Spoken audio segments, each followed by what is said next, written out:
To get rid of those pesky ads, request stories, listen to unlisted and bonus episodes, and to chat with the gang, support us by clicking the description link. Jen, introduce your friend. Oh, hi, everyone. And stop playing with your phone. We're not doing that today. We're not doing a live stream, right? You're not looking No, at we live are, stream? but we're not shopping on eBay, and we're not getting on TikTok. She's don't watch on the TikTok. live chat. I'm on the live chat. I don't watch TikTok. How am I supposed to enjoy a TikTok if there's no sound? Oh, Both of y'all are on your phones. I'm taking the headphones live on. stream Not on my phone. phone. Okay, hi, everyone. Jesus Christ. This is my friend Jacqueline from college. She's in town from Connecticut. And this weekend she's joining us on our live streams. Yeah, thank you for having me. I am so glad that you're here. I'm glad. I'm only speaking for myself. I'm pretty sure they're glad too. Jacqueline, tell us about yourself. And I think everyone's wondering this same thing, but can we call you J-Dog? I think that's pretty cool. That would be a first. Yeah, I like J-Dog. I don't That think would be a first. Yeah. I've had a lot of nicknames, but that's a first. Yeah. I'll take it. Tell us about yourself. So, J-Dog. yes, I'm from Connecticut, born and raised, lived there my whole life. I am a physician assistant, and I work in electrophysiology, so it's arrhythmias and pacemakers and defibrillators and all that cool stuff. So, Oh, pretty fun. awesome. Yeah. Jen, what does she work in? She does medical stuff. And what? Electro what? Physiology. Was that right? Yeah, you're right. Right. Tested him. Right. Why are you testing me, bro? What's up, everyone? This is the Talk Murder Me podcast. I'm going to go ahead and jump through the formalities here if you guys don't mind. Go for it. I know we're running a little behind. Welcome to the Talk Murder Me podcast. My name is John. I'm sitting here with Jen and Nicole and our special guest, J-Dog. We have a lovely, lovely story today. If you like this story, you can stay around for the next story that we're doing after this. That will be for our Supremos, a live stream just for you guys. You can find that at patreon.com/talkmurder to support us, and we really appreciate it. We're trying to hit 100, and I think we're like at 93 or 94. We're really close. So we would really appreciate that. But if you want to hit that episode, if not, don't worry. I know times are tough. Those episodes will be out next week, probably Tuesday and Thursday, depending on how many episodes we got that we can do today. I have like 3 planned, but we may only do 2. So, and if you like this, check out our sister podcast, Among the Dirt and Trees, Brianna, Colorado. She's doing a fantastic job, and I love producing her podcast, and she's killing it. So we also do trivia on the live chat. If you haven't subscribed, be sure you subscribe right now so you can partake in trivia. I got all kinds of really cool true crime rare prizes that you definitely want to get. Oh, we got new Patreon members. Let me shout them out, and then we will do a surprise shot that none of us are looking forward to. I kind of am curious. I don't say that I'm not looking forward to it. I'm going to say I'm not looking forward to it. I'm also bi-curious. I meant curious. Wait, sorry. That was stupid. I learned something new every day about you. So our newest members are Tim, Chris, Harrison, and Frisk. That's the name that we're going. Tim, Harrison, and Frisk. No, who's the other one? You screwed me up with that last one. Frisk. All right, what? Tim, Eric. Harrison. Jesus Christ. Harrison. How many times do I need to repeat That myself? last one like threw me off. So Tim, Eric, Harrison, and Frisk. Frisk. That's the name we're going with. All right. So what up? Frisk. If you have an easier one, like I'm just going to call you Frisk. We're just going to go with that. Frisky. Can I see how that's spelled? No, it's exactly what you think it is. Frisk. I think she's trying to compete with Tram. Yeah, with cool names. Maybe it's just like an anagram. Mabes. Like maybe Chris is the name? So Tim, Eric, Harrison, and Frisk. Thank you guys so much. I just think of Miss Frizzle. Oh, there you go. That's all I'm thinking about. Yeah. She was- Like Magic School Bus. the right? name. Not that I'm thinking about Miss Frizzle, but like. Oh, Yeah, I'm she's- thinking about her sexually. I meant. No. All right. Let's get I into think that's it. like the type of kink though, like cartoon characters. I think like some people. Oh, yeah. Didn't we talked about that in one of our episodes. The guy, remember the Danny Phantom person, like the cartoon, like the girl. Yeah, we did talk about that. What's that killer's name, Jen? The Danny Phantom person. I don't remember his name, but he was the guy that went to the grocery store. What's the grocery store? Which one was it, Jen? I can't tell you, John. Save that for a trivia question, okay? Yeah, right. Yeah, that's a good trivia. That is question. a good trivia question. Yeah, but the cartoon character's name was Trixie, wasn't it? I don't remember. I don't know. Shit. Surprise shots.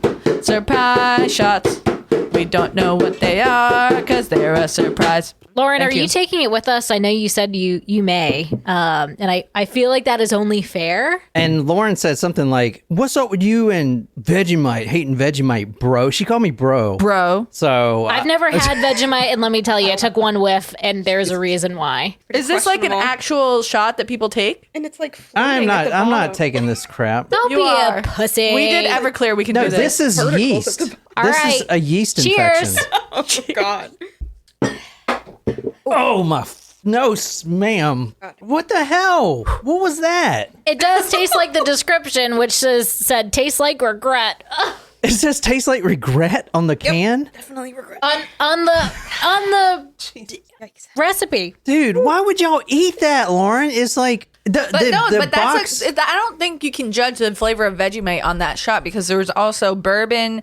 I know Yeah, I this taste bourbon. isn't- There's yeah. something in there. yeah, but who? Honey. Yeah. Honey. Honey. That was fucking nasty. Just I'm bourbon sorry. and honey? That was. Yeah, And Lauren. it needed a little bit of water to mix the Yeah, So it's like bro. a hot toddy with Vegemite I instead of feel it, lemon. like singeing. Jesus Christ. As Oh like my as God. bad That of a is flavor not as a that good was, aftertaste. Yeah. No. As bad of a flavor as it was, I still rate the Everclear shot worse than that. Hey, God. Really? can you guys on live chat do me a favor? Can you just comment on how many people in this room took a chaser? Because I did not. It's water, As the man. and I digested mine before I took the sip of that. Can we get a replay? It takes 4 hours to digest, Jen. So Here's I don't one, care. 2, That was 3, gross. 4. That was gross. Who won? That was nasty. Who won that shot? There are no winners in that shot, only losers. all right, who's ready to do this? Who's ready to unsubscribe? Shram, this is your story, and I don't know. I don't want to say it was nice. I'm not gonna say anything. Let's just do it. Do you know what this is? No. I do know. Okay. I do know what this is. Well, tell me where we're going tonight. Very appropriate that it was Lauren's time for a shot because I know we're going to Australia Ah. today. Australia. You know where that's at, Jen? Or should I pull up the And the that map? was pure coincidence that it was timed for Lauren's, by the Wait. way. That was great. Wait, this is Lauren in Australia, Lauren is originally from Australia, but she's living. she in lives in Great the Britain. UK. Oh, okay. the other day, and let me just preface this. I love all you guys that pay us money, but the other day, a lot of you guys decided to team up with me, and my back was on the wall. So just remember that. And how did you respond? Did you fight, flight, or freeze? This is my response. And I'm not going to say my opinions on anything. I'm going to try to be completely unbiased. Okay. But I am the only podcaster that has this opinion. I can promise you that. I believe it. And All what right. is your opinion? Well, let's talk about the story. All right, so this is where we're going to tonight, the Balencea apartment building. It's a nice apartment. And Lauren, you need to tell me, is this a nice neighborhood in Australia? It looks nice. But we're actually going on the 12th floor, so 1, 2, 3, 4, 5, 6, 7, 8, 9, 10, 11, 12. Wow. Whoa. That's a fancy building. I think there's 27, or either 27 or 23. It's 27 floors on this building right here. St Kilda Road, room number 1201, December 2nd, 2010. There's a resident that goes down to the front office. Couldn't find out who it was. Probably the killer. But I think it was someone on the first floor, which will make sense here in a minute. A resident that lives there goes to the front office and knocks on the door of the maintenance room and says, quote, "There are crumbs in the lift. Someone's left a real mess." The staff member of this apartment, Miss Beetle, Betul, Olzup, she goes and checks the room. Now, this is 7 p.m. at night. Crumbs in the elevator? Like, that's your biggest complaint? Go on. Well, obviously it's a nice apartment building. Yeah, but I This mean, is like, you saw the It's a Porsche luxury outside. apartment. You shouldn't expect that. That Porsche outside, he's like, whatever, Like, come on. ticket it, tow it. I don't care. I got like 7 of these. Miss Beetle alls up, goes, and she checks inside the trash compactor room, which is at the bottom floor, because obviously it's backed up. Because the garbage chute, it is basically just a door. There's no crumbs there. The crumbs are coming up because it's backed up and the machine is down. It stopped working. It found something that it overloaded the machine, which we'll talk about. So those were the crumbs. So oh, I'm going to show you the the exact makeup of this garbage disposal. It's very important, Jacqueline. Very important. All right. All right. But there were 5 wheelie bins in that room. And I'm going to tell you how all this garbage stuff works. I learned a lot about garbage. Or excuse me, rubbish. What the fuck? We're in Australia, so, you know. Now, You're full of rubbish. one of the 5 Forgot wheelie about that word. one of the 5 wheelie bins was tipped over on the conveyor belt. Now, normally these garbage wheelie bins, here's how they work. They'll get full, and then once it's full, there's a sensor that goes off, and then it'll rotate around a carousel, which is relatively close to it. It's a small carousel. It's not huge.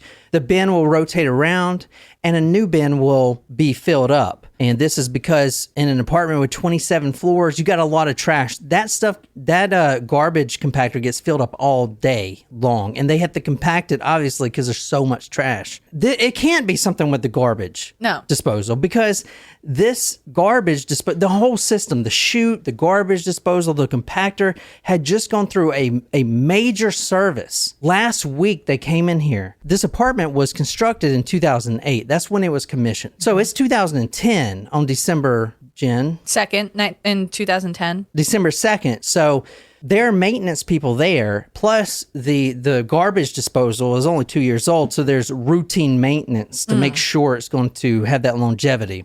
Anyway, I mean, what's the issue now, right? I mean, why is this thing already messing up? Right.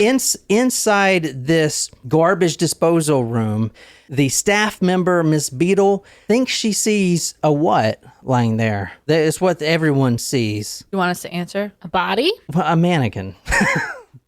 There's this weird psychology that we see in true crime where if you come across a body, and I don't know, maybe someone can attest to this. I see it in all these cases. Someone comes across a body, even if it's out in the woods and it's got blood all over it or in a trash can or whatever, a lot of people just automatically think that it's a mannequin. And the reason that is, and I'm not a psychologist, is because it's so horrific. The mind is saying, okay, it can't be that. It's a mannequin, obviously. You know what I'm saying? Right. It can't be something, it can't be human. Yeah, it can't be human because that doesn't fit with my reality type of thing. That makes sense. So she looks closer. Now, the book that we're reading talks about how she goes in there and the staff member, she kind of knows it's not a mannequin, and obviously it's a body. And she only sees it through her peripheral vision because she's so distressed about it that she's trying to make sure that it is what it is, but not looking at it. She's looking this way and trying because she's so distressed. Right. It talks a lot about that.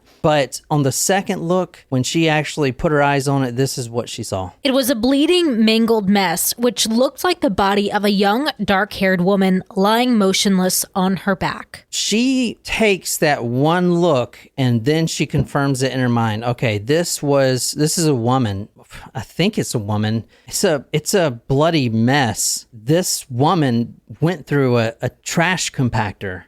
And this woman, I think is a woman, was actually jammed between the door and the wall, which we're going to talk about. So she survived the being compressed and being cut up, and the room, which is about the size of this room right here, not very large, just a normal bedroom size. She crawled around because obviously there's blood streaks everywhere. She's crawling around, and she made it to the door, and she propped herself up on the door and in between the wall, and that's where she stayed.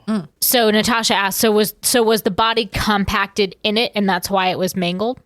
Like it was pressed down by the machine type thing? We're going to talk a lot about the machine. Okay. But I will say, to answer your question, and maybe you guys can do the math on this. I haven't really done the conversion, but before this fall into the garbage compactor, this said female was 175 centimeters in height. After said fall, she was 165 centimeters. So she went down. She was compressed, which is just terrible to think about. Did you know that when you eject, like pilots that have to emergency eject out of their jets, like it compresses their spine and they'll shrink a couple inches? Really? You really only want to press that eject button if you have to. So I don't actually just flee the plane. Like, I'm a man, so I'm gonna. Okay, we are discussing. First of all, you won't get on a plane. Second of all, you did used to jump out of airplanes, but it was a parachute, and like you were actually jumping out. I'm talking about like jet pilots when they have to press their like eject seat button. Is that why your brother-in-law is so short? No, that is not why he's so short. But I do recall a conversation with somebody about like someone was already like fairly short for a guy, and he had to eject from his pilot seat, and he was like he lost another like 2 inches, and he was only like 5'6" to begin with. You know, he was like just like damn it. I mean, oh, man. I mean, it's basically like it is explosives under your seat. Yeah, like under your seat. Yeah, you can literally have fire under your ass, and compressors are fine. I got shorter after jumping because in the Army, if you're a paratrooper in the Army, you don't land. There's no landing. You crash. You control crash. You land on your back. That's what you're supposed to do. It's fucking terrible. And that is why you have such severe back problems. There you have it. I remember, so one time when we were going through like a lot of stuff for John's disabilities post-Army, we were at a doctor's office, and they were like testing, like the reflexes, like, how your knee's supposed to like bump up. Mm-hmm. And so she was like testing his toes, and she was like, do you feel that? And he was like, I'm supposed to feel something. Like she like you don't have feeling in like one of your entire legs, like 3 of your toes. And then all of a sudden I just kicked her shit out of her. This woman was in this garbage compactor room, and this room was locked. They keep it locked, obviously, because there's a death machine in here, basically. There were streaks of blood on the floor of this compactor room, and she had obviously been alive at one point, crawling around the carousel, which I'm going to show you here in a second. She had obviously been alive when she fell through the compactor. We're going to talk about the actual garbage compactor, but there's 2, think about it, industrial blades. Because it's like a garbage, it's like a disposal in a sink. Well, exactly. That's exactly what it is. I thought a trash compactor pushed down instead of like does. Yeah. It does, but it has to cut it up first. It cuts it up and then it compresses it. I didn't know that. I thought it just compressed. Yeah, that's what I thought. It cuts it all. It cuts it at least twice, like a garbage disposal, and then it compresses. Okay. So she went through both of those machines. I did not know that. Both the 2 blades that cut, and then the compressor. I kind of wish I didn't have a garbage disposal, because I'm afraid of not that I would ever stick my hand in a running garbage disposal, but I'm afraid of something happening and my hand getting caught in there. I am worried. Like a ghost? It does. It makes me very nervous. Yeah. It makes me very nervous. I have to be sure that it's off before I even if I stick something in there, I always try to, if I have to get something out of there, I always try to use a tool so that I don't have to stick my hand in there. I have a great grandfather that lost 3 fingers from a snowblower, getting hand in a snowblower. Oh yeah. Mm-hmm. It freaks me out thinking about that sort of thing. I almost lost this finger, Jen. The compactor room was a scene of carnage. There was blood everywhere. Congealing blood trails led towards the body, and the rest of the floor was covered in rubbish. I don't like that. Gross. Yeah. All right, so what you're looking at now is the actual thing, the actual garbage disposal. And I'm going to go into all this, but this is what it looks like right here. So this is a Waste Tech. This is the compactor, what you're looking at right now. Okay. So as you see this, do you see the carousel here? It's not, it rotates around this cylinder. Uh-huh. And once the trash is full, a new bin rotates around using this carousel. So this is the carousel. Right. You see what I'm saying? So there's 1 bin here, 1 bin here, then there's 3 more. One of the bins, which I believe was this one, because this one is not in its location, was dismantled from the conveyor belt completely. It was on the floor. Intentionally? You tell me. This is a crazy case, a really crazy case. And I know you guys have heard it before, a lot of you guys, but we're going to try to get through it and try to put some new light on some things. But anyway, I'm going to go over a brief overview of the case right quick, and then we'll get started in depth. So tonight we're discussing the case of Phoebe Handsjuk. You guys know who this is. Mm-hmm. So this is Phoebe right here and her boyfriend at the time. The boyfriend is the one everyone is most curious about. His name is Anthony. However, he likes to be called Ant. This is the book we're reading right now. Into the Darkness, The Mysterious Death of Phoebe Handsjuk by Robin Bowles. And that's what Nicole's going to be reading. Phoebe, from the Greek Phobos, means bright and shining. Here's basically how this is going to go down. Did she jump down there herself or did someone stuff her down there? Jacqueline, have you ever lived in an apartment with a garbage chute? No, I haven't. I've never lived in a... So the actual door, you pull it down. It's a very heavy door with springs on it. And you have to use two hands because if not, it shoots right back up. But it's about the size of a pizza box. Okay. And you pull it down, you take your other hand, put the trash bag in there, whatever floor you're at, 27th floor to the whatever floor. And then it goes down this huge cylinder tube all the way down. Pizza boxes are hard to fit in garbage chutes. Pizza boxes are hard. Kind of like fold. Not like a Benny's pizza box, like a regular pizza box. Correct. Like a large pizza, it's like you gotta 12 fold inches, it in yeah. there. Yeah. Speaking of 12 inches, wait, what? Divided by 7, then you got my penis. Phoebe's mother, Natalie, remembers her daughter. She was a wild child and enjoyed rich fantasy world of her own imagination. She was physically active as a young girl and loved natural spaces, wild places, and especially the ocean. Phoebe had an almost insatiable appetite for socializing. She was popular at school and loved her friends. The question is, did she put herself down there? Why would you put yourself down there anyway? I mean, that's so stupid. Like, why would someone just throw themselves down a garbage compactor? That doesn't even make any damn sense. I mean, that is a horrible way to go, though. You know, horrible way to go. Like a unique way, you know, like yeah. If that was intentional, why that? You know, like kind of similar to the conspiracy that we did with the garrote around his neck. You know, like if it's suicide, why that?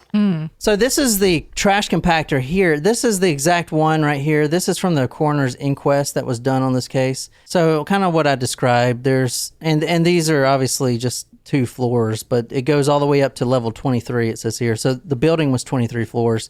You basically pull down this latch here, the door, you put your rubbish in there and it falls down. Right here, you have so this is actually the first floor. So obviously if something's stuck in here, crumbs will come up. This is the compactor right here, but this is the thing that actually cuts right here. Pretty sure from what I'm seeing. This cuts it up. There's 2 large blades in there. Then it goes down to the compactor and it's about 2 feet long. It's basically a block. And I don't know, you've probably seen it before, but it's a trash block. And it's like a big dice. And A cube? Yeah, a cube. It's a trash cube. And then the cube falls out of this cube-shaped outlet into this bin. Once this bin has reached its full capacity, it automatically goes to another bin. So this is the exact compactor right here, the EcoPack 100 compactor right here. The trash compactor compresses to 4,000 millimeter blocks, 157 inches, or about 2 feet in diameter. It's like a cube, like Jen said. What she's reading now is from the designer of this exact model. Yeah. So if you look at his website, Waste Tech Engineering, he's actually the owner and CEO. His son also works with him. So this is the guy that knows he designed this whole thing. He knows everything about it. He knows if a body can fit down there or if you could put yourself down there or whatever. He knows everything about it. From Dr. Neil Bone, great name. From Dr. Neil Bone, the engineer of the garbage system. It's Mr. Neil Bone. Okay, Mr. Could you imagine if he Neilbone. didn't have like the L at the end? Mr. Kneebone? Yes. Yes. The engineer of the garbage system, an object or person passing through the compactor would activate a light sensor, which in turn would operate the compactor blade. The compactor blade is designed to compress the rubbish bags with substantial force, the hydraulic cylinder exerting a force of 3.3 tons in order to form a plug ready for release into a static wheelie bin on a rotation device. That sounds like super complex. I can't follow exactly what that is, but it sounds like a lot of force. He also said that there is A blade. There is no way that someone could fit in there themselves without help. He's the one that designed this thing, and he says that there is no way someone could pull down that ledge and jump in there. Well, you know what's interesting? If you go back to the photo of the device, like first you have to get, into the chute, and then there's like an angle at the bottom, which if you were alive, like, I don't know, like, would you just slide? Like, or would you have to contort yourself? Yeah. And at that point, would you want to figure out what's going down there? You know, I don't know. So this isn't the exact one, but this is a better view of the carousel, as you can kind of see here. So that's not the exact one, but. So I guess when I've ever thought of like, because I think people, like when I was younger, I just assumed that a trash chute would be like a slide and you just go down and like it's you do go down. An empty, but it would be like just downward. Yeah. I know, because in the cartoons and stuff, they slide down there. Yeah. Which is not accurate. I mean, apparently, I didn't know that there were compactors. Well, I mean, maybe now you know. Maybe newer buildings are. To stay away from the damn things. I guess in the old days they were. I'm just saying, like, I never, like, if I were just someone curious, like, oh, on a dare, let's go do this. And I wouldn't never do this on like a, multi-story building. But if you're like on the second floor, ooh, wee! Yeah. Right. Because like, I don't know. I feel like there are episodes of shows where like they're like kids are like trying to hide from something and they like just jump in the garbage chute and it shows them like, sliding down. Yeah. Wee! Yeah, but I never knew there was like these blades in there. So, take note, children. Like, there is not. It is not a joyride. Yeah, and you're not gonna fall in a fluffy pile of garbage bags. Oh my god, could you imagine if we had like a true crime themed amusement park and like instead of having the blades, we actually was like a slide. It's was like a garbage chute. Perfect for Anatomy Park shirt that John's wearing from Rick and Morty. True crime. This body of the female was a mangled mess, lying face up near the doorway. Her jeans were pulled down below her knees. That's weird. Quote, the waistband is just below the knees. The right leg of the jeans is extensively torn. The black leather belt with studs is looped through the first and second belt loops at the front on the left. This conveyor belt's not going to pull someone's pants down. I do want to say there's no sexual trauma on this female. Okay. And her cause of death, which you can weigh in here. What do you think her cause of death was, since you're the PA here? Well, let me get to more. That wasn't a fair question. Her cause of death was blood loss, which is called exsanguination. Cause of death, blood loss. She basically had a severe injury to her right leg, 2 inches above the ankle. She wasn't wearing any shoes or socks, and there was no shoes or socks found in the garbage room. There was also blood on the control panel and on one of the 2 elevator lifts going, the actual, you get in the elevator and go up to your room. I also think it's interesting that the injury was above her ankle because that would indicate that she went feet first. Yes, that's right. Yeah. So she had to go feet first. Yeah. She had a number of cuts and abrasions to her legs and buttocks. The author of the book asked, how could you sustain such bruises going feet first down a narrow chute and landing feet first in a bin? She had bruises all around her shoulders and everything else, parts that didn't actually touch any of the blades or the actual anything, because she went feet first. So the reason she died is because that large blade cut her ankle and severed every major artery in that ankle. Her ankle was virtually amputated, save for a few tendons holding on the flesh. So her cause of death was her bleeding out from her ankle. If they'd been big bruises, they might have been caused by the compactor, but these sounded more like bruises left by someone's fingers. Her right foot was almost completely severed off, like I said, and there were also lacerations on her legs, back, and buttocks. Quote, virtually amputated below the joint between the tibia and fibula, attached by a couple of tendons. Now, you can tell us this. The tendons apparently that were holding it on are very strong. That's what the author was was talking about. So there's a few tendons that really do the brunt work. Those tendons didn't give in. So basically that blade, one of two, sliced her foot basically off. And then the machine interrupted itself. It stopped because there was a abnormality in the system. And well, it just doesn't stop like that, obviously. You got this blade that's going around super fast. All the big arteries in her ankles were severed. In her ankle was severed. When the body was lifted up, a pair of broken Prada sunglasses fell to the ground. You'll see a photo of her wearing those sunglasses. So ask yourself, why did she have those sunglasses on her to begin with? A single lens from that Prada sunglasses were found, and a blister pack of Diabetics 1000. You know what that is? Diabetix. Asking why this machine would even release a human body, and they were asking Mr. Bone this because he didn't believe it, and he designed the damn thing. He said the only way that it could actually release this body full out onto the floor is that if her hip bone was jammed in the compaction chamber, and that being jammed released the opening and basically threw her out on the floor. I'm going to talk about the investigation. It was botched, completely botched investigation, terrible investigation. Nothing you can do about it now, but this will be important for any questions you have. The lead investigator was a Detective Sergeant Butterworth. Love that name. Another great name, Yes. Mr. Bone, Mr. Butterworth. Like, I want some pancakes now. Well, you know, Where's Mrs. Butterworth? Yeah. what his Is name? that still like? Has she been canceled, or was it just No. Aunt Jemima? I think Yeah, it's just Aunt Jemima. Butterworth is Yeah. still a thing. Yeah. Okay. Although I feel like the bottle was very inappropriate. Like, Yeah. She's wasn't got it the them shape of her body? big old titties, yeah. Kind of scandalous. Yeah. Did you take that brand of syrup into your room all often as a child? Well, so I had the one, it has Miss Butterworth, but it doesn't have a cap on the top. It's on the bottom? No, it just has like two little caps on the nips, and you can, okay, never mind. That's stupid. I used to have sex with Mrs. Butterworth, yeah. All right. Sounds sticky. It does.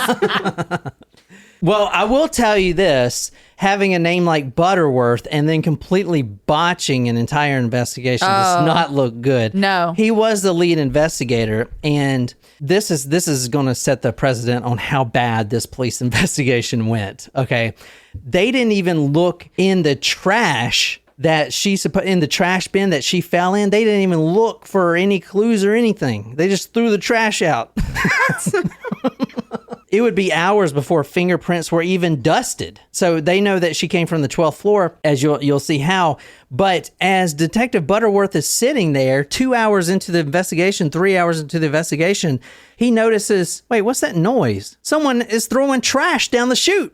There's a crime scene and someone's dumping their trash down the chute. Fucking place. I feel like that would be me though. Be like, excuse me, gotta throw my trash out. Are you busy here? Do you mind? I'm sorry. Which is crazy because the everyone knows there's cops all outside. I mean, just to do that, I don't know. So anyway, it was completely botched. The paramedics, they got there. They were not even allowed to be inside the room. The lead paramedic is looking through the window, which she'll claim later that this has given her nightmares for months after. She's looking through the window trying to assess if this woman is still alive or not. We'll never know if she's still alive because she didn't die when she fell in the compactor. We know that because there's blood smears all around the damn room. Right. So she wasn't how dead when long she was was there, it? yeah. Yeah. I mean, was she still alive? I don't know. You have a paramedic. You can at least check her pulse. But no, ma'am, I know you're a paramedic, but you can't come in here. It's an active crime scene. That's their job. Jesus Christ. That's bizarre. Isn't it standard procedure that if there is a body, like you need to be able to, because Jack was an EMT before she was a PA. Like, isn't it standard procedure that you have to like ensure that the decedent is dead? Oh yeah, you go into crime scenes all the time, and the officers will kind of direct you where to go. Like, just don't step here, don't step there, and and you have to like pronounce people dead. And So what was that like the first time you had to do that? pretty surreal. Yeah. Yeah. Yeah. It's pretty creepy. Kind of weird. So what if you got to a crime scene and the lead detective's like, no, you can't go in there, but you don't know if she's still alive or not? Yeah. That would give you. That would be concerning. I mean, the lead paramedic was haunted by this. Oh, yeah, of course. And there's a large part of the coroner's inquest where we cannot actually answer if she was still alive or not. Yes, she may be completely unresponsive and unconscious, but as they're doing the crime scene, she's laying there. She could literally have been alive. Right. We do not know. And we could have had this mystery solved. Exactly. Can you imagine? Yeah. Like, isn't that kind of crazy? Yeah. We would not be talking, no one would be talking about this case if she was still alive. Yeah. And said, what happened? It's sad because like that Well, could've been- my boyfriend threw me down there. All right. One detective note, and the room that she was living in is 1201, so on the 12th floor. One detective went up there once they figured out the room and noticed a, quote, large dirty boot or shoe print heading away from said room 1201 with a length of stride that showed him that this person leaving was running. It was never followed up on. It was never photographed. That lead wouldn't even hit Detective Butterworth until months later when he's like, oh shit, people are mad at me because this may not have been,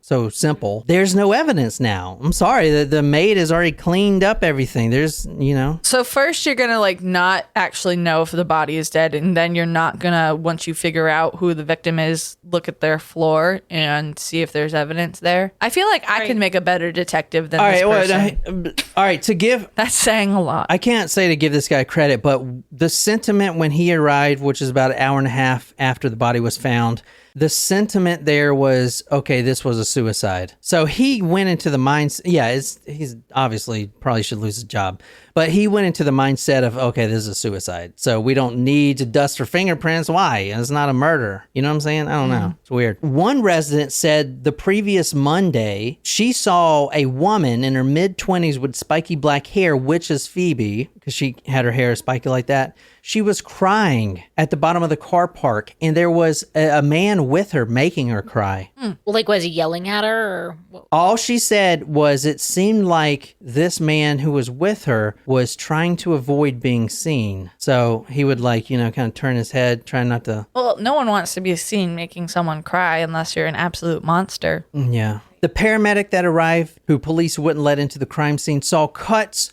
on her right thigh and hip. Her right foot was in an unnatural position, which means her ankle was fractured. This is her other ankle, not the severed one. And she noticed a generalized cyanosis, which is like a bluish tinge. Mm-hmm. In fact, no medically trained person attended Phoebe after she was discovered. No one laid hands on her to see if she was still warm or checked to see if she was actually dead. The first people to enter the room after it was declared a crime scene were the crime scene specialists who arrived some hours later. They revealed that, going by the blood trails, it was likely that Phoebe had survived the fall and crawled around trying to get out of the room. When they were outside of the room, they couldn't even tell if the blood trails just then happened. It's that bad. Like, they didn't do anything. She could have been alive and trying to, please look at me type of thing.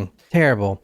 I feel like this is concerning. I know this was 12 years ago, but at the same time, you expect the people that are first responders to kind of be experts in what they're doing and not just someone that's like, ooh, maybe we should look at this. The first responders were experts. They weren't let into the crime scene. No, talk about the paramedics. I'm talking about the police officers and detectives that, if you're looking for something, especially if there is possibility of a crime to take place, you want to make sure you're looking at all of the details and not just moping around. Yeah. I mean, I don't want to go too hard on the police, but I do got to say that they sucked it up. I mean, because that's the reason, no one knows what happened. But it's all right because there's CCTV. So there was a camera pointing towards the garbage disposal. It showed the garbage disposal. So that's fine. Let's just get that. And it actually showed inside the garbage room. So not only can we tell who put her down the chute, we can see if she was alive when she fell out of the chute. So let's just go get that. End of story, right? Well, the general manager there at the hotel went up to the detective and said, listen, and he also went up to several of the police officers. Hey, listen, there's there's a problem with the camera system. It loops back over itself about 48 hours later. So it's going to loop back over itself and record over itself within 48 hours. It would be 2 months before they asked for that CCTV. Oh my. Not even the day of. Whoa. They didn't even ask, can I see what happened? Right.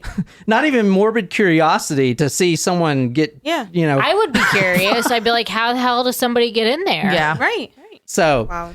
and like I said, they didn't even look into the garbage bin that she fell in. The CCTV would have showed the corridor of the refuse room, the actual, where on the 12th floor where you dump it, and in the actual garbage room. So the CCTV did actually bring up one image of Phoebe. The only CCTV system that was working accurately was of the front door. And we do see Phoebe walking out that day. This is her right here. And strangely, oddly, and her dog's name is Yoshi. But you see, she's not wearing any shoes. I'm pretty sure. I mean, I can't really tell, but she is wearing sunglasses. This is her. You see, this is at 11:44. This is going out the front door. You see entry. This is the only camera that didn't loop over itself. Oddly, and it never happens, especially not twice, but there were 2 fire alarms that went off that day. 2 fire alarms. And this has never happened before. One of them went off at 11:30 a.m., which she evacuated with everyone else on the 23 floors. Everyone had to evacuate. And the next went off at 6:05 p.m., which we do not have her on camera because she didn't evacuate at that point. All right. So where are you at now as far as, I'll show you the killer here in a second. Well, I'm just wondering how you would keep track of who evacuated and who didn't and who was home and who wasn't if you're talking about a 23-floor apartment building. Like when we have fire drills at work, you have a roster that you have to take attendance from and see who's here, who's not. But whoever is taking the attendance knows who is not there for that time period. But how would you keep track of something like that with a 23-floor apartment building where you have adults who are at work, who aren't at work, who have other activities to do and not, how would you keep track of something like that? So, good question. They do have key fobs that register on every place you go. Even if you go to the gym on the first floor, there's a restaurant on the first floor. Every time you swipe the card, however, during a fire alarm... There's a restaurant? Oh my God. Yeah. That would be so awesome to have a restaurant on the floor that you live. Oh, God. Every, You would still every night I'd be like, can you just deliver this to the front door, please? You would still DoorDash if they didn't deliver. Yeah, I'd be like, just what do I have to do to make you drop this off at the front door, please? But to answer your question, which is a great question, the only time you wouldn't use a key fob is when you're going down the fire exit because you're not opening any door. You just open your one door and then it's just stairs that go out to get you out quickly. And then there's a camera system, obviously, on the front, which we saw her. But you could literally, you could be unregistered, going from a fire alarm type of thing. Because usually the apartment is really secure. You got to scan. You have to actually scan in to get to your floor. So if I want to go to the 12th floor, I can't just hit the button. I got to scan my key fob and then hit the 12th floor. The only way it's going to put me up there is if I have a key fob. So kind of like in hotels, if you're above a certain floor, you have to have the access to it. But I'm wondering if not in the Best Western. Okay, you fancy. Yeah, but I'm wondering if they had when you used your fob, if it, for example, the front entrance, if you don't need your fob to get out of the building, you only need it to get into the building, right? Or are you supposed to, because if you only use it when you go into the building, how can you track if someone is not there? What? No, yeah, you don't have to use it coming out unless you're getting into the carport or like the gym. If you go to the gym or the restaurant, you have to sign in. But just, if you're on the... Right. So it would only see if you're coming into the building, but not if you left. Right. Yeah. So, all right, let's talk about which is normal though. If I'm at work, you have to scan in, not out. Right. But how can you track? You can only track if someone came in and not out. So if they were out but didn't come back in, or if they if someone leaves, how do you know if they left? We'll get to the key card system. Obviously, that's a huge thing. So we'll get to that. But anyway, let's talk about the killer. The boyfriend, Anthony Ant. This is him right here with his hand on his eyebrows are suspicious. They are. With his hand on his property here. He looks like an angry Tim Curry. Like, Who's Tim Curry? who's Tim Curry? Is he a basketball player? No, What you're the thinking fuck? of Steph Curry. Tim Curry, he's an actor? British actor, right? Yeah, he's a British actor. He was in Rocky Horror. He was Nigel Thornberry. He was in he was in a lot of things. He was in Charlie's Angels. He was in a lot of things. He actually he was a singer too. I don't believe you. All right. He does not exist. So It's fine. we know that alarm happened around 6 p.m., 6:11, I think. She didn't show up. Now, the body was found at 7, a little after 7 p.m., and they don't know who it is. There's literally 1,000 people in this apartment building, probably more, until 8:10 p.m. when the boyfriend, Anthony Hampel, otherwise known as Ant, comes down to the detectives asking about his missing girlfriend, who also lives in the same apartment. He said that Phoebe was missing and there was also broken glass and blood in their apartment. Now, it's a little weird because he orders Chinese food when there's cops outside, but he doesn't think anything of it. The delivery man for the Chinese food is like, what the hell's going on? It took me an hour to get up here. So many cops down there. So he orders, obviously, Chinese food for himself, a one order type of guy, eats it. And then he's like, well, where's my girlfriend? There's blood and glass everywhere. In the apartment? In the apartment, blood and glass everywhere in the apartment. And I'm going to eat my Chinese food and then I'm going to go talk to detectives. Which is interesting if you're ordering just one meal for Chinese food, Right. Yeah. period, because Yeah. when I order, they throw in 7 fortune cookies, assuming there's multiple people eating Yeah. with me. And I just like Chinese food and a variety of things. I love Chinese food. And it's always a problem because I always order too much. But in my head, I'm like, oh, it's not going to be Little like, of this, little of that. I'll get you like know? 3 Yeah. appetizers, an entree, and maybe That's right. something else. Yeah. That's Yeah. right. So he only ordered just for himself, like didn't even pretend. Right. Or like he's not a, platter kind of guy. I'm more of a cat kind of guy, Let's talk about Ant and his reaction. He says, my girlfriend Phoebe is missing. And once he figures out that that's her, the detective's like, listen, your girlfriend is most likely her and she's deceased. He falls on the ground and he starts screaming, quote, why? She's dead. Oh, You don't know that, Shouldn't he not be terribly surprised if there's blood and glass in his own apartment? Detective Justin O'Brien also recorded the impressions of the boyfriend as no tears, no mucus, and no red eyes, but he was screaming on the floor. He was unconsolable. He was, why? Shit, I got that thing.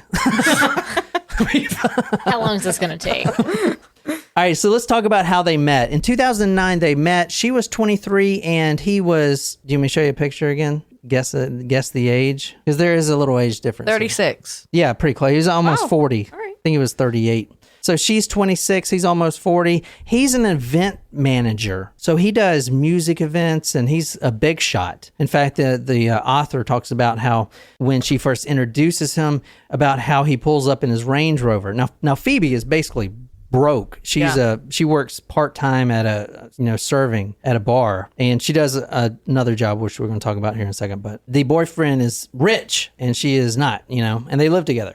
So he worked in the music promotion and event planning. He was very successful. His friends were not only celebrities, but they were also rich and interesting. All right.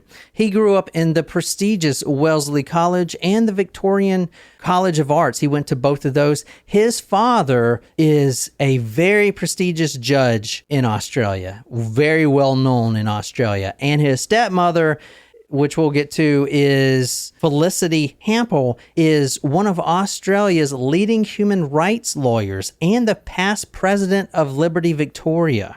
So, Prominent family. very prominent family. Oh my God. Very prominent family. All right. So this couple is already kind of mismatched because Phoebe's family, they're not poor, but they're middle class, and he is very upper class, and his family is very upper class.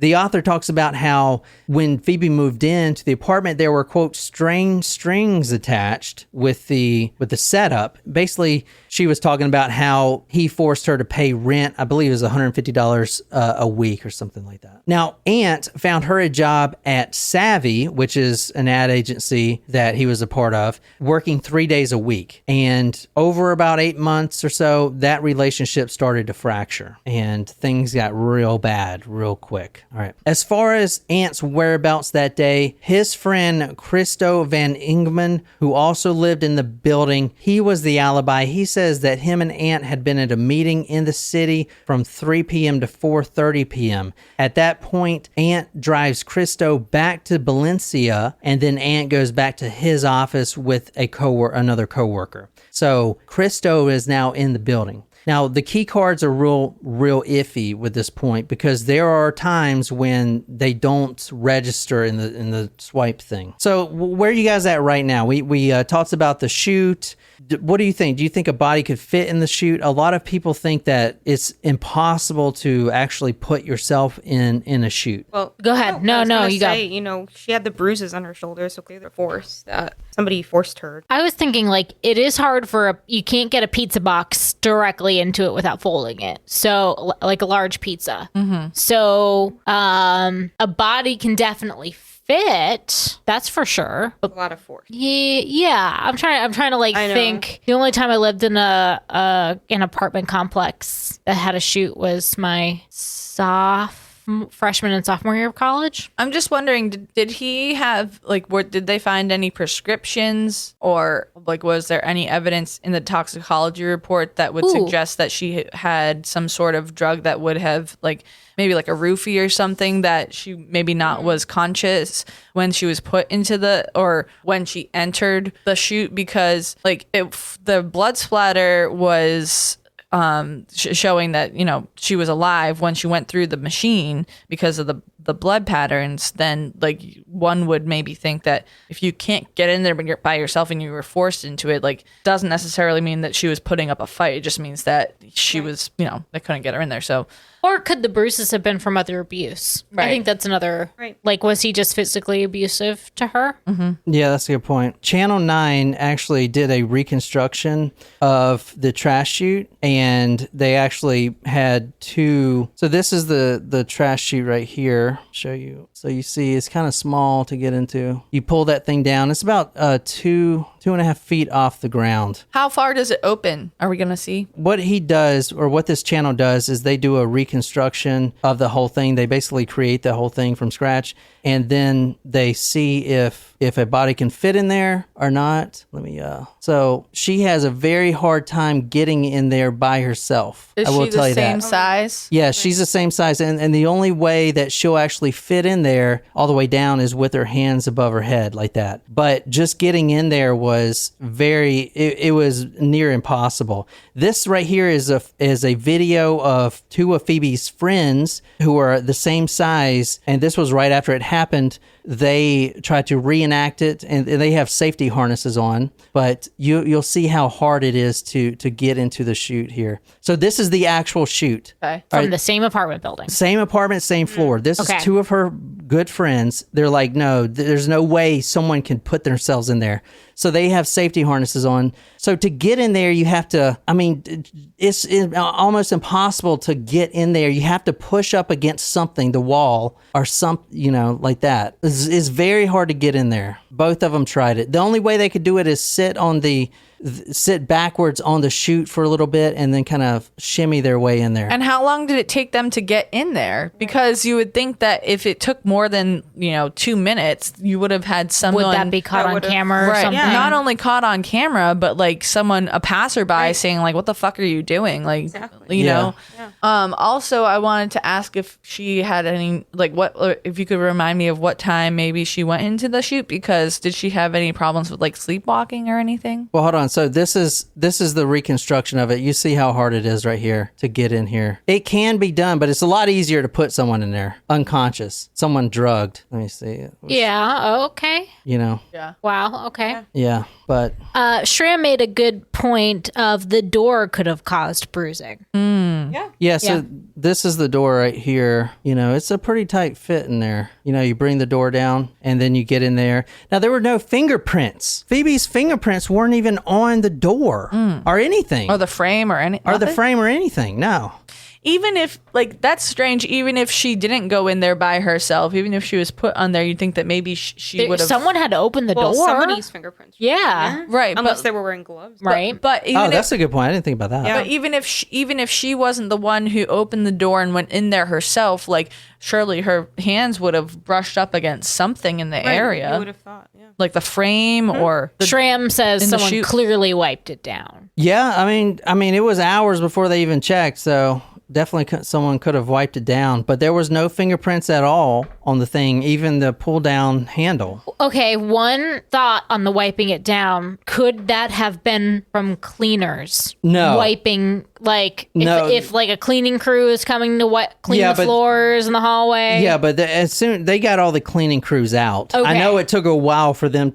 It took a while for them to actually go to each floor before they knew where Phoebe came from, what floor. And basically, they put signs up: "Do not dump trash down here," yada yada yada, type of thing. Yeah. You know, for all 23 floors. But there were no cleaners cleaning Okay. during that time. So it couldn't have been that. Okay. And in fact, the cleaner was already in Phoebe's apartment earlier that day, which we'll talk about. There was no fingerprints, is what I'm trying to say, and it wasn't cleaned by a cleaner that we know of. So, what do you guys think so far? I mean, I'm not convinced of her going in there by herself. No, somebody Yeah. pushed her into it. Well, I will say that there was, and we're going to get into this, there were some other things weird about the boyfriend. Okay, number one, he had control of Phoebe's iPhone, her cell phone, and then when it came time for him to turn it over to police, there was no SIM card in it. Everything was erased. And then Phoebe's brothers, she has 2 younger brothers, they went into her email. They finally got into her email, and there was no email. It was all erased, completely erased. The only one to have access to that would be her boyfriend, Anthony. So things are not looking good for him. Nope. What do you think? Nope. So where's everyone in this room at now? I mean, at this So point, suicide, accident, murder. well, I Murder. feel like accident is a hard one. Yeah. Like either it was in It can't- like I don't she think was that trying can to be get an down the accident. chute or not, or someone put her down there or not. All right, we're going to change things up a little bit. This is going to be the end of this part, but before I end this part, and it's going to be 2 parts. And if you're not a supporter, those will be out next week. Don't worry about it. But if you're a member, then you can stay on with us after I finish this up. But I want to take us 1 year forward, and I want to take us to Baltimore. I know it's completely different from Australia. And I want to talk about something else, and I'm going to tie this all together. But right now, I want to talk about this girl right here. Can you describe her? Young, maybe early 20s, Caucasian with brunette, like brown hair. All right, so you're asking, why am I talking about her? This is Elizabeth Howes. I think that's how you spell her name. Hauze, Howes. This is 2011. This is the Park Charles luxury apartment complexes we're going to now. Now, this is in Baltimore. This is a completely different incident that we're going to talk about, but it does tie together. So this is the... Oh, it's kind of a similar shaped apartment Yeah. building. Oh, yeah, you're right.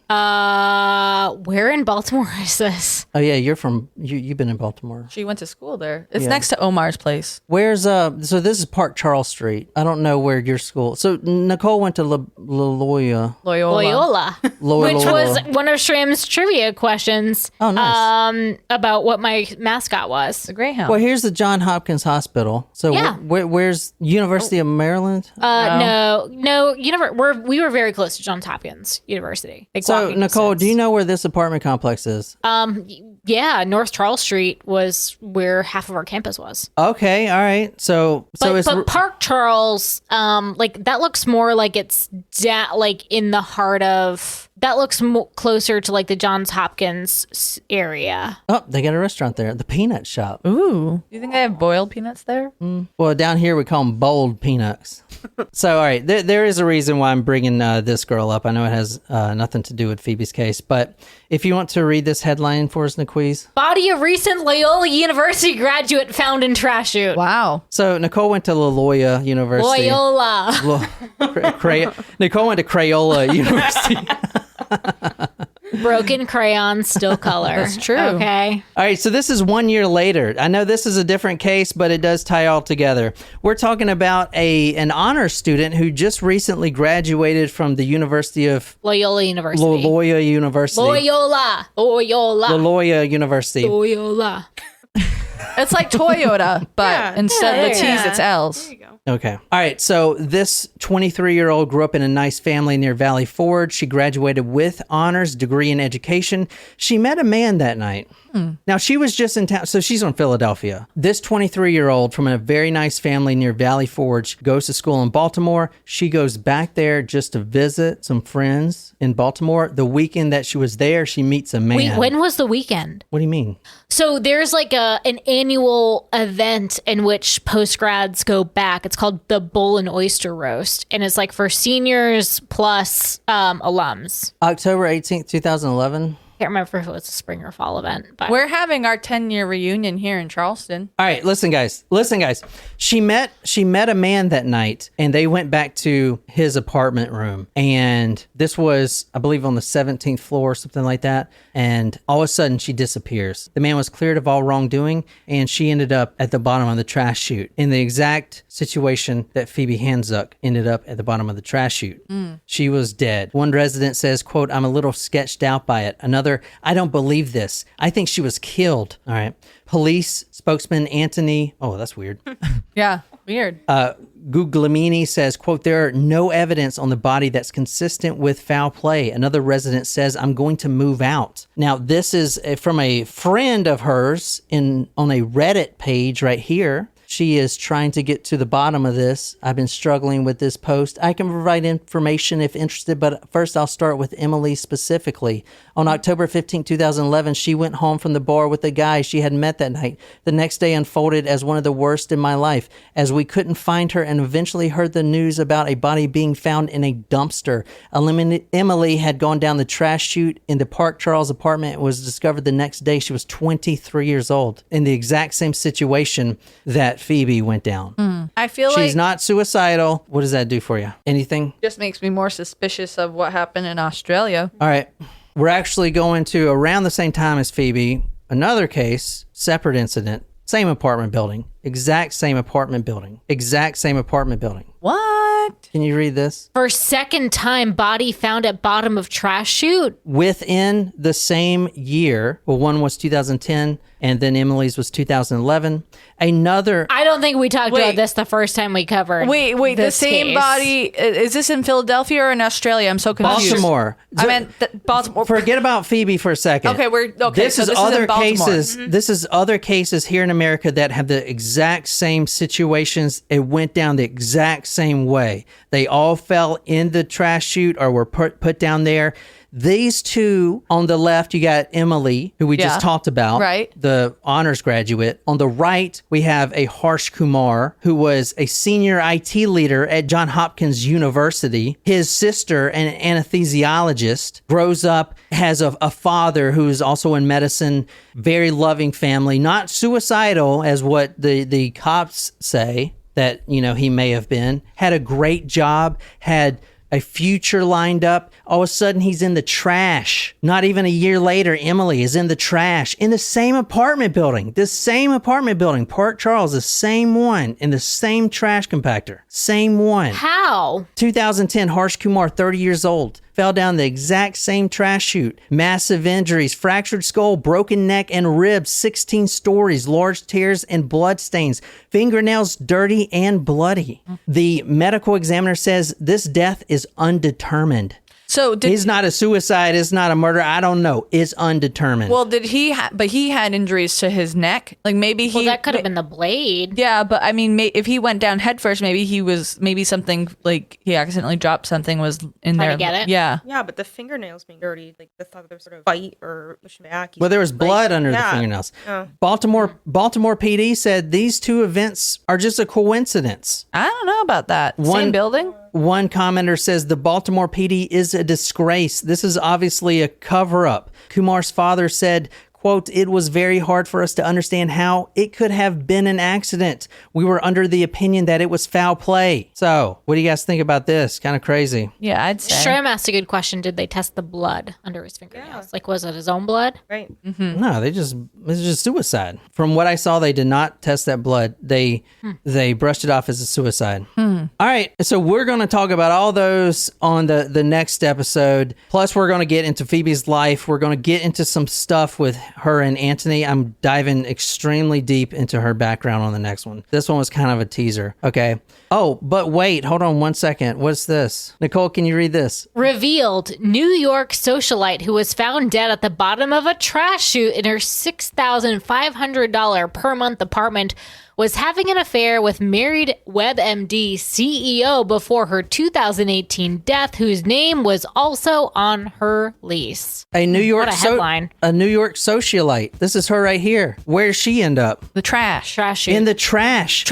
In the trash, man. In the $6,500 a month apartment, she ends up down the dirty trash. Obviously, Anthony from the Phoebe case is not killing all these people, but there is a killer. There is a killer. And It's Oscar the Grouch.